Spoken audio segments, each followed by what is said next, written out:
வேதாகம சம்பவங்களின் வரலாறு மற்றும் புவியியல் பாடம் 20ற்கு உங்களை நான் இயேசுவின் நாமத்திலே அன்போடு வரவேற்கிறேன். இப்பாடத்தில் பிற்கால நியாயாதிபதிகள் என்கின்ற தலைப்பின் கீழ் நாம் வரலாற்றை படிப்போம். இந்த பாடத்தில் நாம் எடுத்துக்கொள்ளவிருக்கிற வேத பகுதிகள் நியாயாதிபதிகள் 10வது அதிகாரம் 6வது வசனத்திலிருந்து 1 சாமுவேல் 7வது அதிகாரம் 17 வசனங்கள் முடிய உள்ள வேத பகுதியில், அதாவது நியாயாதிபதிகள் 10வது அதிகாரம் 6ஆம் வசனம் முதற்கொண்டு 1 சாமுவேல் 7வது அதிகாரம் 17வது வசனம் முடிய இருக்கக்கூடியதான அந்த வேத பகுதிகள், இதற்குள்ளடங்கியதான அந்த வேத பகுதியில் இருக்கக்கூடிய வரலாற்றை குறித்து நாம் பார்க்கலாம்.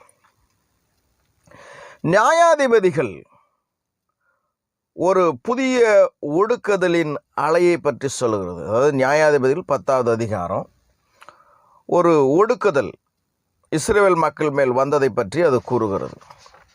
ஏனென்றால் இஸ்ரவேலர்கள் திரும்பவும் துன்மார்க்கமானார்கள்.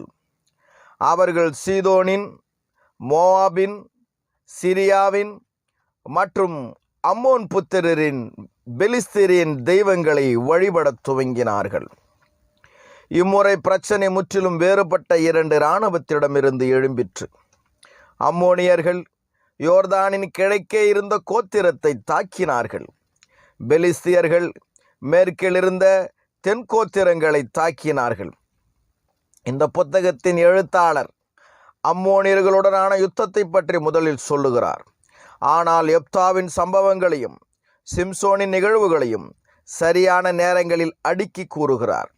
சாமுவேல் இந்த காலத்தில்தான் வளர்ந்து கொண்டிருந்திருக்க வேண்டும் மற்றும் 1 சாமுவேல் 4 சிம்சோனின் மரணத்திற்கு அடுத்ததாக வந்த உடனடியான யுத்தம் சொல்லப்படுகிறது.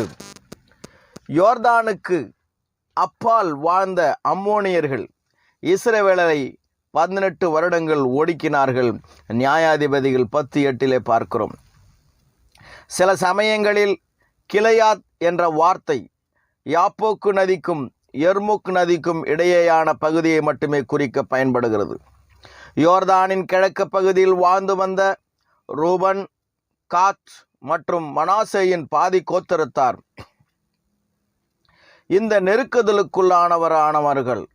அம்மோனியர்கள் யூதா, பென்யமின் மற்றும் எப்ராயிமின் கோத்திரத்தாரோடு யுத்தம் செய்ய யோர்தான் நதியும் கடந்து வந்தார்கள். நியாயாதிபதிகள் 10:8 நாம் இதை பார்க்கிறோம். அம்மோனியர்களுக்கு எதிரான தங்களின் யுத்த தந்திரத்தை தீட்டுவதற்கு கிளையாத்தின் மனிதர்கள் மிஸ்பாவில் கூடினார்கள். நியாயாதிபதிகள் 10:17. அவர்கள் ஒரு காலத்தில் பாசான் என்று அழைக்கப்பட்ட வளமிக்க சீரிய மாவட்டமாயிருந்த தோப்பேத்தில் வாழ்ந்து வந்த யெப்தா என்னும் பெயர் கொண்ட மனிதனை அழைத்தார்கள். நியாயாதிபதிகள் 11:5 இதை பார்க்கிறோம். யுத்தத்தில் அவன் செய்கிற உதவிக்காக அவனை ராஜாவாவதை ஏற்றுக்கொண்டார்கள். அம்மோனியர்கள் கிளையாத்தை தங்களுடையது என உரிமை கோர முயற்சித்து கொண்டிருந்தார்கள். அம்மோனியர்களின் உரிமை கோருதல் தவறு என்பதை விலக்கி ஒரு கடிதம் எழுதினான். இஸ்ரவேலர்கள் இத்தேசத்தை அம்மோனியர்களிடமிருந்து அல்ல, சீகோன் மற்றும் எமோரியர்களிடமிருந்து கைப்பற்றினார்கள். அந்த யுத்தம் ஒரு குறிப்பிட்ட காலத்திற்கு அம்மோனியர்களை துரத்தி அடிக்க பயன்பட்டது. ஆனால் அத்தேசத்தில் இஸ்ரவேலர்களின் உரிமையை அவர்களுக்கு புரிய வைக்க முடியவில்லை. இயற்கையாக பாதி பாலைவன நிலையிலிருந்த அம்மோனியர்களின் தேசம் கிளையாத்தின் செழிப்பான நிலங்களை பார்க்கும்போது அது அவர்களை அழைப்பதைப் போல் இருந்தது. முற்கால நியாயாதிபதிகளின் காலத்தில் பிரச்சனைக்குரிய ஒரு எதிரி தெற்கு கடற்கரை சமவெளியில் முன்னேறினான். வேதாகமம் ஆபிரகாமின் காலத்திலிருந்து அவர்களை பெலிஸ்தீர்கள் என்று அழைக்கிறது. ஆதியாகமம் 26:1 ஆபிரகாமின் நாட்களில் உண்டான பஞ்சத்தை அல்லாமல் பின்னும் ஒரு பஞ்சம் தேசத்திலே உண்டாயிற்று. அப்பொழுது ஈசாக்கு பெலிஸ்தருக்கு ராஜாவாகிய அபிமெலேக்கிடத்தில் கேராருக்கு போனான். தேவன் தமது ஜனங்களை இந்த குறுகின நீளமுள்ள இவ்வழியாக எகிப்திலிருந்து நடத்தவில்லை. ஏனென்றால் பெலிஸ்தியர்களின் தேச வழியாக அவர்கள் கடந்து போகாதபடி அவர்கள் எதிர்க்கப்பட்டிருக்கலாம். ஜனங்கள் எகிப்திலிருந்து புறப்பட்ட சீக்கிரத்தில் அவர்கள் யுத்தத்தை சந்திப்பதை தேவன் விரும்பவில்லை. யாத்திராகமும் 13வது அதிகாரம் 17ஆம் வசனம். பார்வோன் ஜனங்களை போகவிட்ட பின்பு ஜனங்கள் யுத்தத்தை கண்டால் மனமடிந்து எகிப்து திரும்புவார்கள் என்று சொல்லி பெலிஸ்தரின் தேச வழியாய் போவது சமீபமானாலும் தேவன் அவர்களை அந்த வழியாய் நடத்தாமல். மோசே கப்தோரில் இருந்த கப்தோரியர்களை பற்றி உபாகமம் 2:23 அவர் சுருக்கமாக கூறுகிறார். கர்த்தர் அவர்களை இவர்களுக்கு முன்பாக அழிய பண்ண இவர்கள் அவர்களை துரத்துவிட்டு அவர்களிருந்த ஸ்தானத்திலே குடியேறினார்கள். இருப்பினும் இஸ்ரவேலர்கள் சுதந்தரிக்கப் போகும் தேசத்தின் ஜாதிகளின் வரிசையில் அவர்கள் குறிப்பிடப்படவில்லை. பெலிஸ்தியர்கள் மத்திய தரைக்கடலில் கிரேத்தா தீவிலிருந்து வந்தவர்களாவார். ஆதியாகமம் 10வது அதிகாரம் 14வது வசனம். பத்ருசீமையும் பெலிஸ்தரின் சந்ததிக்கு தலைவனாகிய கஸ்லூஹிமையும் கப்தோரிமையும் பெற்றான். அவர்கள் புது இடங்களை தேட எல்லா திசைகளிலும் சிதறி போகாத வரைக்கும் அங்கே ஒரு உயரிய நாகரிகத்தில் முன்னேறியிருந்தார்கள் பெலிஸ்தியர்கள். பெலிஸ்திய போர் வீரர்களின் காலனி முற்கால நியாயாதிபதிகளின் காலத்திற்கு எகிப்திற்கு படையெடுக்க முயற்சித்தார்கள். அவர்கள் வலிமையான எகிப்திய படைகளால் துரத்தி அடிக்கப்பட்டார்கள் மற்றும் அவர்களின் கடலின் வளைவு சுற்றி நகர்ந்து கானானின் கடற்கரை சமவெளியில் குடியேறினார்கள். அங்கே ஏற்கனவே பெலிஸ்தர்களின் சிறு கூட்டம் வாழ்ந்து கொண்டிருந்தது. இஸ்ரவேலர்கள் விசுவாசத்துடன் தேவனை சேவித்திருப்பார்களானால் பெலிஸ்தர்களை விரைவாக முறியடித்திருக்கலாம் மற்றும் அவர்களின் வழியை திருப்பி அனுப்பியிருக்கலாம். அது இஸ்ரவேலருக்கு ஒரு போதாத காலமாயிருந்தது. எப்படி இருப்பினும் பெலிஸ்தியர்கள் ஒரு வலிமையான அடித்தளத்தை ஸ்தாபிப்பதற்கு இயலாதவர்களாயிருந்தனர். அடுத்த சில வருடங்களில் அவர்கள் கானானின் தெற்கு பகுதியை அதிகமாக கைப்பற்றும்படியாக இஸ்ரவேலர்களுக்கு நிலைத்த முரண்பாடாயிருந்தனர். அவர்கள் இஸ்ரவேலரோ கானானியர்களோ பெற்றிராத ஆயுதத்தை உருவாக்கும் அறிவை தங்களோடு கொண்டு வந்தார்கள். ஆகவே அது அவர்கள் ஆயுதங்களின் காரியத்தில் தீர்மானிக்கப்பட்ட சாதகமாயிருந்தது. இந்த பெலிஸ்தர்களோடு முதலில் போல் செய்த இஸ்ரவேலின் சம்கார் என்ற பெயர் கொண்டவனாயிருக்கிறான். அவன் தாற்றுக்கோளால் 600 பெலிஸ்தர்களை கொன்றான் என்று நமக்கு சொல்லப்படுகிறது. சிம்சோன் நியாயாதிபதிகள் 3வது அதிகாரம் 31வது வசனம். சிம்சோன், சாமுவேல் மற்றும் தாவீது ஆகியோர் இந்த எதிரிகளோடு போராட்டம் கொண்டிருந்தனர். சிம்சோன் தான் கோத்திரத்திலிருந்து வந்த சோரா கிராமத்தானாயிருந்தான்.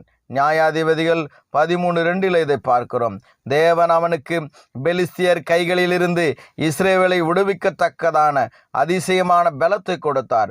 13:15. சிம்சோனுடைய சம்பவங்களும் வழக்கத்திற்கு மாறானதாயிருந்தது. ஏனென்றால் அவன் எந்த வகையான இராணுவத்துடனும் வழி நடத்தாதவனாயிருந்தான். அவனது பெலிஸ்தியர்களுடனான எல்லா பிணக்குகளும் தனிப்பட்டதாகவே இருந்தது. இருப்பினும் அவனது எதிரிகளை அவன் கொன்றான்.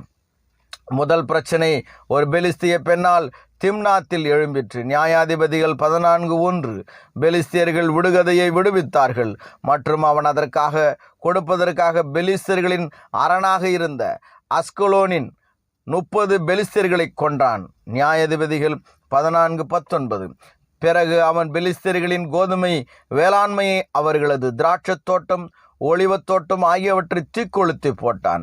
சிம்சோன் யூதாவின் தேசத்தில் ஏத்தாம் ஊரில் வாசம் பண்ணினான். நியாயாதிபதிகள் 15:8. 15:9-13 வரைக்கும். யூதா மனிதர்கள் பெலிஸ்தர்களால் வரக்கூடிய பயங்கரத்தால் கலக்கமடைந்தார்கள் சிம்சோனால். மற்றும் சிம்சோன் அந்த இராணுவத்திற்கு எதிராக திரும்பினான். அவன் அருகில் இருந்த எலும்பை எடுத்து 1000 பெலிஸ்தர்களை கொன்று போட்டான். இன்னொரு முறை நியாயாதிபதிகள் 16 பார்க்குறோம். இன்னொரு முறை காசா பட்டணத்து கதவுகளை பெயர்த்து கொண்டு எபிரோனுக்கு முன்பாக இருக்கிற மலை வரைக்கும் கடந்து போனான்.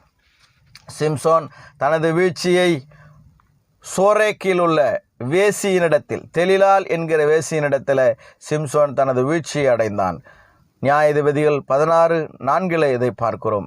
பெலிஸ்தியர்கள் தெலிலானின் சதியின் மூலமாக அவனது பலத்திற்கான இரகசியத்தை அறிந்து கொண்டார்கள். அவர்கள் அவனது கண்களை பிடுங்கி அவனை அடிமையாக்க பலவந்தம் பண்ணினார்கள். அவர்கள் காசாவில் உள்ள நியாயாதிபதிகள் 16:21.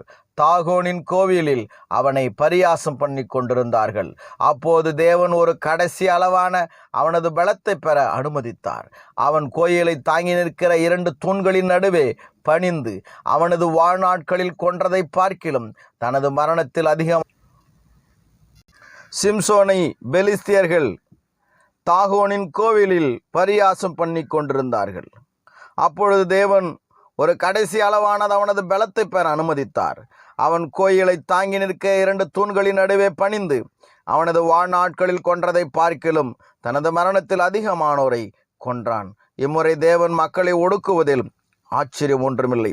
முன்னதாக சொல்லப்பட்ட விக்கிரக வழிபாட்டிற்கு பதிலாக நாம் 1 சாமுவேல் 2வது அதிகாரம் 12-17 இம்முறை தேவாலயத்திலே பணி செய்யக்கூடியதான ஆசாரியர்களுடைய குடும்பத்திலேயே பாவம் காணப்பட்டது. சீலோவில் இருந்த ஆசரிப்பு கூடாரத்தில் ஊழியம் செய்து கொண்டு வந்த ஆசாரியர்கள் தேசத்திலே மிகவும் கொடிய துன்மார்க்கமான மனிதர்களாயிருந்தனர். 1 சாமுவேல் 2வது அதிகாரம் 12-17 1 சாமுவேல் 1வது அதிகாரம் 3வது வசனம் 1 சாமுவேல் 2ஆம் அதிகாரம் 14வது வசனத்தில் இதை ஏலியின் பிள்ளைகள் அவர்கள் ஆசாரிய குடும்பம் எவ்வளவு மோசமான மக்களாக துன்மார்க்கமான மக்களாக இருந்தார்கள் என்பதை இவ்வசனங்கள் நமக்கு படம் பிடித்து காட்டுகிறது. சிம்சோனின் கடைசி வெற்றிக்கு பிறகு உடனடியாக பெலிஸ்தர்களின் இராணுவம் இஸ்ரவேலர்களோடு யுத்தம் பண்ணும்படியாக அவர்கள் சீலோவிலே அவர்கள் கூடினார்கள். 1 சாமுவேல் 4:10 இதை பார்க்கிறோம். தேவன் தமது ஜனங்களோடு இருக்கவில்லை. இஸ்ரவேலர்கள் முற்றிலுமாக தோற்கடிக்கப்பட்டார்கள். தேவனுடைய உடன்படிக்கை பெட்டியும் திருடு போயிற்று. எதிரிகளின் கையில் உடன்படிக்கை பெட்டி இருந்தாலும் தேவன் அதை குறித்து எவ்வாறு அக்கறை எடுத்துக்கொண்டார் என்கிற பரவசமான சம்பவம் தொடர்கிறது. பெலிஸ்தியர்கள் முதலில் ஆஸ்தோத்திற்கும் பின்பு காத்திற்கும் அதன் பிறகு எக்ரோனுக்கும் உடன்படிக்கை பெட்டியை கொன்று சென்றார்கள். இதை 1 சாமுவேல் 5ஆம் அதிகாரம் 1ஆம் வசனம் 5ஆம் அதிகாரம் 8வது வசனம் 1 சாமுவேல் 5ஆம் அதிகாரம் 10ஆம் வசனத்தில் இதை நாம் பார்க்கிறோம். ஒவ்வொரு இடத்திலும் ஒரு கொள்ளை நோய் வந்தது. முடிவாக பெலிஸ்தியர்கள் யூதேயாவில் உள்ள பெத்சிமோசுக்கு அனுப்பினார்கள். அந்த ஜனங்கள் அங்கே இருந்து கிரியாத்துக்கு அனுப்பினார்கள். 1 சாமுவேல் 6வது அதிகாரத்தில் இந்த சம்பவங்களை பார்க்கிறோம். தாவீதினுடைய அரசாட்சி செய்யக்கூடிய நாட்கள் வரைக்கும் கிரியாத்தியிலே அந்த உடன்படிக்கை பெட்டி இருந்ததை நாம் வரலாற்றிலே பார்க்கிறோம். நியாயாதிபதிகள் காலம் ஒரு காலகட்டத்தில் ஒரு மைய ஆட்சி இல்லாத ஒரு அரசாங்கமாக இருந்தது என்பதை விளக்குகிறது. அவனவன் தன் பார்வைக்கு நலவானபடி தோன்றினபடியெல்லாம் நடந்து கொண்டிருந்தார்கள். நியாயாதிபதிகள் 21வது அதிகாரம் 25வது வசனம். நியாயாதிபதிகள் 21வது அதிகாரம் 25வது வசனம். அந்நாட்களிலே இஸ்ரவேலில் ராஜா இல்லை. அவனவன் தன் பார்வைக்கு சரிபோனபடி செய்து வந்தான் என்பதை பார்க்கிறோம். கோத்திரங்களுக்கிடையே வெறுப்பும் கலகமும் இருந்தது. ஒவ்வொரு யுத்தத்திற்கும் எப்ராயிம் அழைக்கப்படவில்லை என்பதால் அதை அவர்கள் அவமானப்படுத்தப்பட்டதாக எண்ணினார்கள். நியாயாதிபதிகளின் புஸ்தகம் 8வது அதிகாரத்தில் நாம் இதை பார்க்கிறோம். அப்பொழுது எப்ராயிம் மனுஷர் அவனை நோக்கி, நீ மீதியானிர் மேல் யுத்தம் பண்ண போகிற போது எங்களை அழைப்பிக்கவில்லையே, இப்படி நீ எங்களுக்கு செய்தது என்ன என்று அவனுடைய பலத்த வாக்குவாதம் பண்ணினார்கள். அதற்கு அவன், நீங்கள் செய்ததற்கு நான் செய்தது எம்மாத்திரம்? அபியேசரின் திராட்சை பழத்தின் முழு அரிப்பை பார்க்கலாம். எப்ராயிமினரின் மீதியான அறுப்பு அதிகம் அல்லவா? தேவன் உங்கள் கையிலே மீதியானியரின் அதிபதிகளாகிய ஓரேபையும் சேவையும் ஒப்பு கொடுத்தாரே, நீங்கள் செய்ததிலும் நான் செய்யக்கூடியது எம்மாத்திரம் என்றான். இந்த வார்த்தை அவன் சொன்னபோது அவன் மேலிருந்து அவருடைய கோபம் ஆறிற்று. எப்ராயிமினுடைய பென்யமீனர்கள் தங்களுக்குள் இருந்த துன்மார்க்கமான மனிதர்கள் செய்த குற்றத்திற்காக அவர்களை தண்டிக்க மறுத்தார்கள். மற்றும் அவர்களை பழி தீர்க்கும்படியாய் மற்ற கோத்திரத்தார் பென்யமீனின் முழு கோத்திரத்தையும் ஏறக்குறைய அவர்கள் அழித்து போட்டார்கள். நியாயாதிபதிகள் 19வது அதிகாரத்திலிருந்து 21 அதிகாரங்கள் முடிய நாம் இந்த சம்பவங்களை நாம் பார்க்கிறோம். தான் கோத்திரத்தார் தங்களுக்கு ஒதுக்கப்பட்ட இடம் நெருக்கமாயிருப்பதாக உணர்ந்தார்கள்.